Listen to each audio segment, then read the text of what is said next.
নমস্কার। Har Har Mahadev. Travel with Srinivas চ্যানেলে আপনাদের স্বাগত জানাই। আমি শ্রীনিবাস। এটা আমার ফার্স্ট ব্লগ। আজ আমি পশ্চিমবঙ্গের জনপ্রিয় একটি তীর্থস্থান বা ঐতিহাসিক স্থান কালনার 108 শিব মন্দিরের একটি ভ্রমণের গল্প বলছি। এখানে একটা কথা বলে রাখি, যারা কলকাতা থেকে কালনা আসতে চান তারা হাওড়া থেকেও ট্রেন ধরতে পারেন, শিয়ালদা থেকেও ট্রেন ধরতে পারেন। হাওড়া থেকে যদি ট্রেন ধরেন তাহলে হাওড়া থেকে ব্যান্ডেল, ব্যান্ডেল থেকে অম্বিকা কালনা স্টেশন অবধি আপনারা ট্রেনের মাধ্যমে আসতে পারবেন। আর যারা শিয়ালদা থেকে যাত্রা শুরু করবেন তারা শিয়ালদা থেকে শান্তিপুর লোকাল ধরে শান্তিপুর জাংশনে এসে এখান থেকে অটো ধরে আপনারা কালনাঘাট, কালনাঘাটে লঞ্চ পেরিয়ে আপনাকে টোটো ধরতে হবে কালনা শিব মন্দিরে পৌঁছানোর জন্য।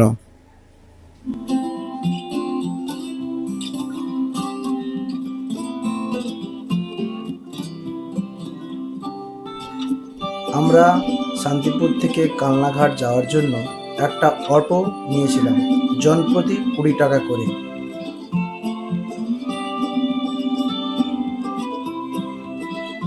কালনাঘাটে পৌঁছে গেলাম। এবার বলে দিই, এই কালনাঘাট আপনারা যদি শিয়ালদা হয়ে আসেন তবেই আসতে হবে, না হলে কিন্তু আপনারা যদি হাওড়া থেকে ট্রেন ধরেন তাহলে আপনাকে সরাসরি আপনি কালনা পৌঁছে যাবেন। এখানে এসে কালনাঘাটে আমাদেরকে লঞ্চ পেরোতে হবে। কালনাঘাটে এই নদিয়া সাইডে কিন্তু টিকিট কাটার কোনো ব্যবস্থা নেই। আমরা লঞ্চে পার হয়ে যখন পূর্ব বর্ধমান যাব, ওখানে গিয়েই আমাদেরকে লঞ্চের মূল্য দিতে হবে, অর্থাৎ পারাপারের মূল্য দিতে হবে।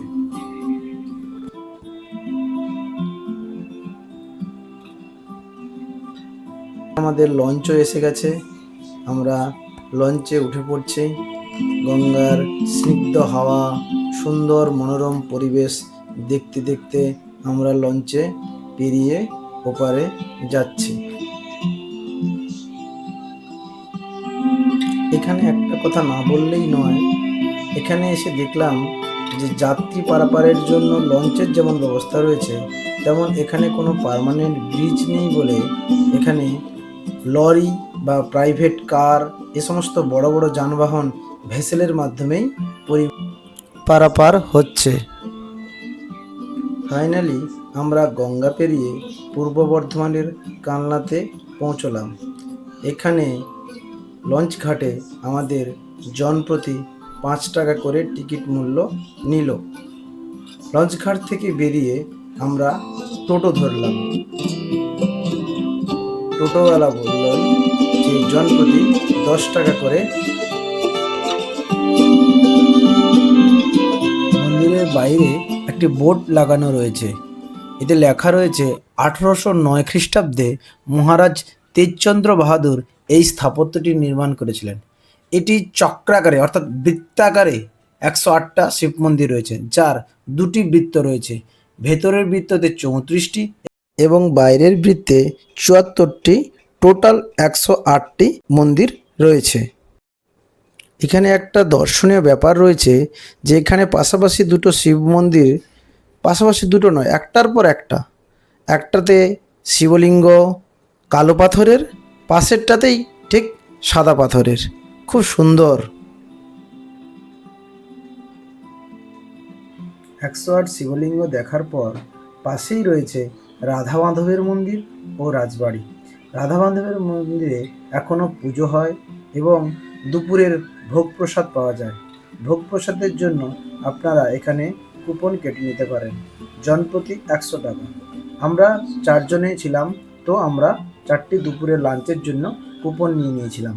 রাধা মাধবের মূর্তি দর্শন করে আমরা এখানে দেখলাম রাজবাড়ির পালকি এবং এই যে রাধা মাধবের মন্দির, সেই মন্দিরের দেওয়ালে যে বাংলার টেরাকোটা শিল্প, তার যে অজস্র নিদর্শন, সেই অজস্র নিদর্শনকে আমরা দেখে আপ্লুত হয়ে গেলাম, অভিভূত হয়ে গেলাম।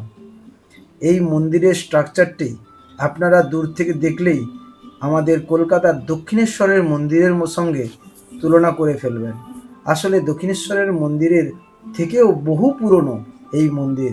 এটি তাই আর্কিওলজিক্যাল সার্ভে অফ ইন্ডিয়ার তত্ত্বাবধানে রয়েছে ও রক্ষণাবেক্ষণে রয়েছে। এর যে টেরাকোটা শিল্পের যে সূক্ষ্ম কারুকার্য সত্যি মনোমুগ্ধকর।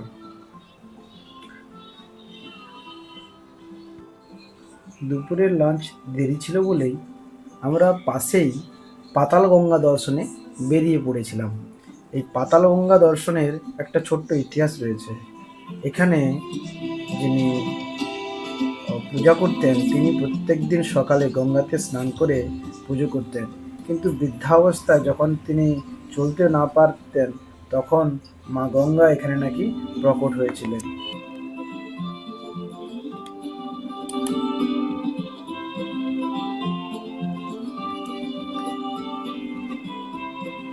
এটা গঙ্গার সাথে সংযুক্ত রয়েছে তার প্রমাণ এখানে জলভাটাও দেখা যায়।